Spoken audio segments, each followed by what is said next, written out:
True Focus Productions. You've been around since what year? So officially 2013 is the established date of the company. I was working a day job in 2013, but I established, the credentials of the company. If you were to like look up my corporation, it says 2016 is when we were a corporation, but the company we started serving people in 2013, and we started in the wedding industry and branched out into corporate America. How did you go about getting your first clients? So when I first started the company in 2013, I really didn't know what direction I wanted to take it. So I talked to a bunch of other business owners, was trying to figure out, okay, what is it that they're doing that makes them successful? And all the startups were a part of different networking groups. So the first thing I did, because I was working a day job, was find networking groups that were, hours that I could actually attend. So it was usually morning groups, evening groups, and all the different groups that I wanted to join were far away from my work. So I had to make sure I was very picky on which ones I chose. But I ended up being a part of three different networking groups in the first year of business. And all of my client leads were referrals from those groups or just working with the people within those groups as well. Referrals, you're saying primarily in the beginning. That's good because I completely forgot about that element of business, the referral group concept. You were in Chicago at this time, or where were you? So at the time, I was living in Westmont, a suburb just outside of Chicagoland.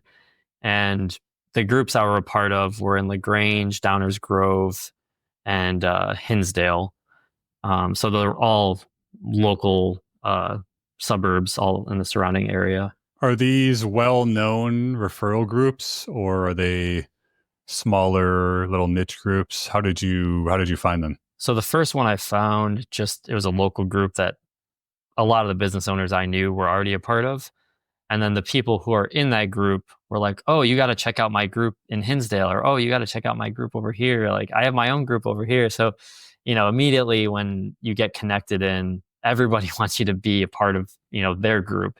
So it's almost like a group that pools to other groups, and you start seeing the same people again and again in all of them.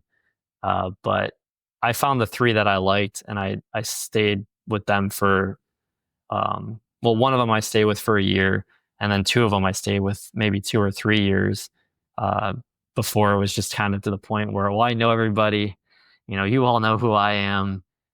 I don't need to see you every week anymore. Like, we're referring each other business whether we see each other or not. And my day job I was getting a lot more on my plate. My day job, my business was growing, so I had a lot more on my plate.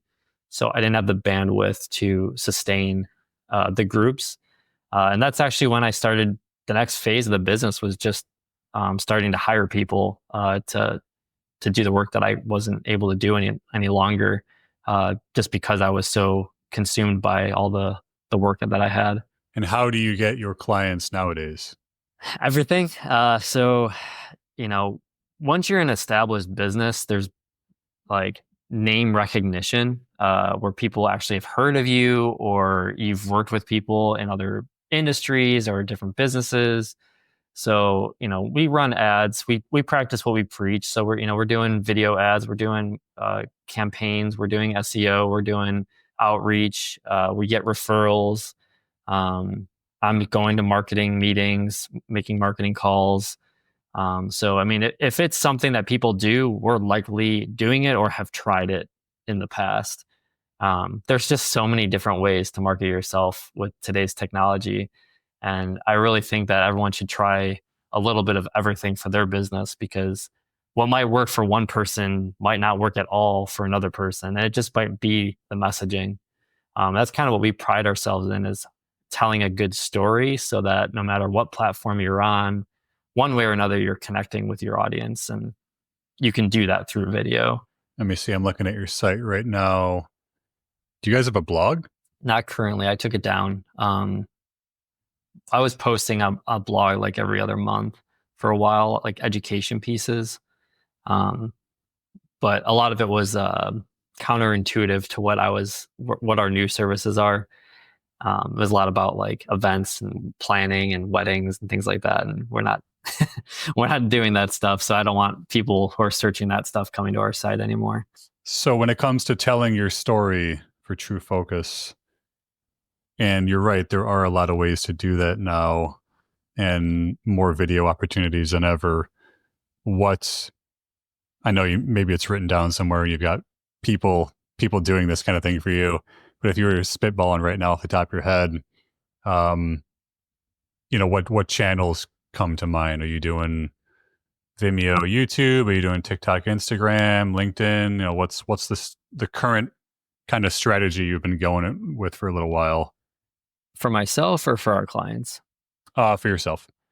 So for ourselves, we're posting very regularly, like on a weekly or bi-weekly basis to Google Posts, LinkedIn, Instagram, and Facebook. Uh, and it's video. We're a video company, so we practice what we preach. We're showcasing the work we're doing. The only thing that we struggle with is the video marketing side of ads for Facebook and Instagram. Because we are so B2B, we don't get too much conversions on Facebook or Instagram. So LinkedIn is kind of like our main hub of where we're pulling in our clientele, because they're also business owners. That's where business owners are spending their time, and that's where we're getting the most resources from. But we do all of it because when people are doing market research, people who are at the top of the funnel, who are just trying to understand about a company, get to know a company, they're looking at all their social media, they're looking at their Vimeo, they're looking at their YouTube. So we want to make sure we have content out there that they can see, but we're not running ad spend on those particular platforms. What would you recommend to somebody who is trying to get some B2B clients? LinkedIn, maybe join a couple of these networking referral groups. You're right, because it depends on the audience. Facebook and Instagram are different. Amazon's for consumers looking for like a $40 thing that can come in the mail in 2 days. Yeah. What would be like a recommendation that you would make to someone who is trying to land some B2B clients? Well, I know I'm biased, but you really should be doing video. I mean, every platform has video now. Every platform showcases who you are, what you do, and how you do it. And the best way to do that is through a series of videos. And there's different types of videos that are through the funnel. So, for social media, it might be a 10-second video that pulls them into the website. Okay, on the website, maybe there's an about us film, a brand film, something to educate them about the company. Okay, now they subscribe to your newsletter, and they want a follow-up email to learn more about you. You send them a case study video, a testimonial video. Those long videos can be longer because now they're interested. They want to work with you. They're just trying to figure out the information from the people that you've already worked with. So there's a process to how people go through the funnel. There's a type of video for every single part of that process. And we've worked with enough clients now after doing 2,500 plus videos of what types of videos work the best for certain industries. So it doesn't really matter what platform you're using to build out your client base, but the tried and true videos that you use as part of that funnel are very important to how you sell them, because you're intentionally warming up those leads. So by the time they contact you, it's already a yes. They already know who you are, what you do, how you do it, and all about your company. And you haven't even had to pick up the phone yet or send an email yet. Like, that's the beauty about video. It's working for you the entire time through your entire process. Yeah, that's very true. There's nothing there's nothing quite like a super warm lead who is basically there just to be like, I already know you. I'm just here for the formality. Let's start this thing. Like, well, give me the contract and let's sign the dotted line. What would you say to people who, myself being one of them, understand this and are good at marketing and know how the whole process works and know, all the different playgrounds to play on, but are maybe a little bit camera shy? Is there opportunity in what your company does specifically, or what you've seen, to still produce some video where like the person themselves is not necessarily on screen. Maybe it's their voice, or maybe it's an actor, or maybe it's an animation. But what would you say to somebody who is like, I don't want to be on camera? Honestly, so the people who are like yourself, who are marketers, they're more so great partners for a video production company. So even if you don't want to be on camera, you have the same clientele who are trying to accomplish the same exact, things in their business. So when you're creating content, you're needing resources, you're needing things to post, you need things for SEO. What better than video itself? So when those other marketing agencies are looking for, selling themselves online or showcasing their work, they're already doing the things that they're experts in, right? They already are doing the SEO really well. And if they do their job really well, they may not need, video is just another tool in the tool belt, right? There's tons of tools in that tool belt to get in new clients. Maybe those SEO people don't need video because they already have other resources that are coming in. But to partner with a video company, then they're also saying, hey, we offer this service. And maybe it's something where the behind the scenes is with them in it, right? You're already on set with the customer. So a lot of our marketing agency partners, they get free videos from us. They get free publicity from us because we do behind the scene videos of every production, and we're tagging their agency in the videos, and they could run ad spend on those videos. They don't need to be talking.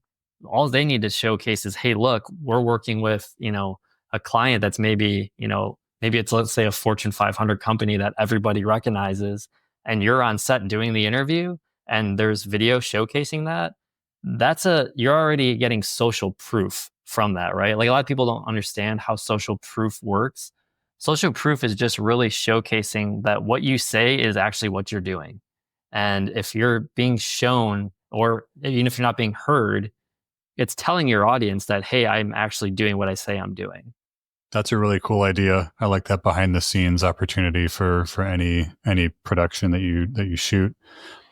Well, let's say that you're right about that. Someone who's doing their own form of marketing can probably do it for themselves and let the proof just sort of be there in the work that they do. But let's say, for example, somebody like myself, someone who is an SEO consultant, a freelancer, a designer, a pay-per-click person. They got some referrals, they got some clients, maybe they got a podcast, maybe they got a blog, something like that. But they want to take it to the next level, and they want to say, like, I need to do a video about myself. I want to show off to the world that I know SEO, I know what I'm doing, here's my results, I have experience in this. I don't want to be on camera, but I want a series of videos for YouTube and Instagram and LinkedIn and all the platforms I can spend money on. What would you propose to somebody like that who, like I said, is already kind of established in what they do, but they don't have the video assets that they want to kind of get into 2025 and beyond? Yeah, I mean, so it really comes down to that person's marketing goals. If they're already trying to build assets, like if you don't have a website yet, then you're not ready for video, right? Like if you don't have a built up domain and you don't have your emails established, like there's certain levels to this. And if you haven't even tried running ads, or if you're not even trying to work with SEO people or hiring a marketing agency, the chances are you're trying to do video yourself anyway. Whether that's just a text video where it's music with text on it, or a $5, Fiverr animation video that just says the steps of how to work with you. No matter, I think once you get to a certain caliber of, this isn't working anymore, but we have the client base, we have the funds to invest in a good SEO person or a good video person, like there comes a point where we can come in and assist on that. But as long as you have something as a placeholder in those beginning stages, I think it's important just to have something. If it's just a website with text, it's not going to generate any kind of conversions. You're going to need some kind of material to educate your audience. And you want to have the two different audiences that you're catering to. You have the text people who that's all they do is read. And then you have the visual based person who only watches the videos and won't read any of the text. So you want to cater to both of those clients. So I don't care if it's an animation video or a little video you did on your phone with an app editor. You got to start somewhere. Some of our best clients are people who've tried to do it themselves and then didn't see the results from it and then realized they needed to hire a professional. So, in my opinion, if you have the budget and you have the bandwidth to work with a video production company, it's worth going the extra mile just to do it right the first time. But I understand, like, I was in that same stage in my business the first few years. If you're just trying to get something out, the other steps that I talked about, that's the process that I would go to, is just to have something for your visual people out there who just, they're not reading your blog. What steps did you take yourself over all these years from, like you said, website to newsletter to social to video production? What have you did you have a formula, or like a lot of other businesses, it just kind of happened sort of like as it happened, like you were just sort of in the fray of everything, and then all of a sudden 10 years later you've got like a thriving business? Would you give someone a roadmap today based on your experience, or did you just kind of, was it like not a straight line but a bunch of swerving zigzags and stuff that got you to where you ended up? Yeah, I think zigzags is the great way of the entrepreneur journey, right? Every industry is so unique to themselves that there's no roadmap that's specific. That's like, you need to do X and then you'll get, Y right after. It's just not how it works. The entrepreneur journey is really about a journey about yourself and your team, because you're really trying to figure out what is it, what's the goal we're bringing to people? What is it that we're using our skill sets and our resources to serve others? That's really what entrepreneurship is. And so what gets you that person is variable depending on what you're offering. So what we ended up offering from 2013 to 2024 are two very different things. You got a guy who's got 15 plus years of video experience and marketing experience now, versus the guy who knew how to use a camera, and someone who knows how to talk to a client in a corporate setting versus someone who barely knew how to, pick up a phone and call someone as a cold call. There's skills that come with that. There's team building that comes with that. There's value that comes with that. So depending on how fast you learn, depending on what types of services you're offering, there's going to be different roadmaps, which is why I think executive coaches are so important, because you need to find what part of that roadmap you're on in order to exceed where you've been and where you're trying to go. Do you have a standard deck or some kind of recommendation? Let's say a business owner finds themselves at the level like you mentioned where they're ready for the real deal. They're ready for real video, real production, what you offer. Do you have any blueprints that say, okay, you need a 5-minute long full video, you need like 30-seconders for YouTube, you need 5-seconders for Instagram? Like, do you make suggestions in terms of what their final product should be from you guys from a production point of view, and then like how to apply it to the pay-per-click channels and the newsletters and the marketing? Like how can they apply what they got from you to like putting it to use for their own marketing sake? So when it comes to finding out what types of videos or what material that we actually need to create for our clients, really comes down to the objectives and the goals they're trying to accomplish. Because if they're trying to find out who their ideal client is, there's certain types of videos that I would do to kind of test the waters, to feel out, who's following them, who's watching their stuff, what's getting people's attention. But if they're like, okay, we have a newsletter that's going out next month and we need a video dedicated to teaching people about our company, it's like, okay, it's an about us film. The length should be 3 to 5 minutes. You want to incorporate X, Y, and Z. Like, that's why we have our discovery call before we do any talk about cost, because until we've refined what the client's goals are and what they're trying to accomplish, I can't be resourceful in any way. I can tell you that there is a type of video that can accomplish any goal you're trying to do, but I need to know exactly what that goal is before we can even have that conversation. So the one of the first things on my form on my website is, what's the objective of this video? Because once I know that, I do have a general idea of what direction to put you in. Um, I wish I could say no. That's you get a brand film about us and 3 testimonials, and that works for everybody, and that's how you do it. But I'd be lying because it doesn't work for everybody, and not everybody has those resources, right? A testimonial works great if you have great clients who are willing to go on camera for you and who have praises to say about you. An about film works great for you if you have a team who is very good on camera and can talk wonders and praises about how great it is to work for your company. But if you don't have those resources, if you don't have those materials, we're going to have to work around these types of things. So a discovery call is what we really always preach first, to have to break down, what it is that we can do to serve you. That's a good answer. Yeah, that's really cool. It's not like anything else, I suppose. There's no template approach. It's you have to figure out what the purpose of the video is first, and then you can determine how are we going to cut it, how many versions are we going to make, where are we going to put it, that kind of thing. Makes a lot of sense. And then where can people find you? So if you're interested in working with our team at True Focus Productions, you can go to truefocusproductions.com or just shoot me an email directly at Chris, CHRIS, at TRUFocusProductions with an S.com.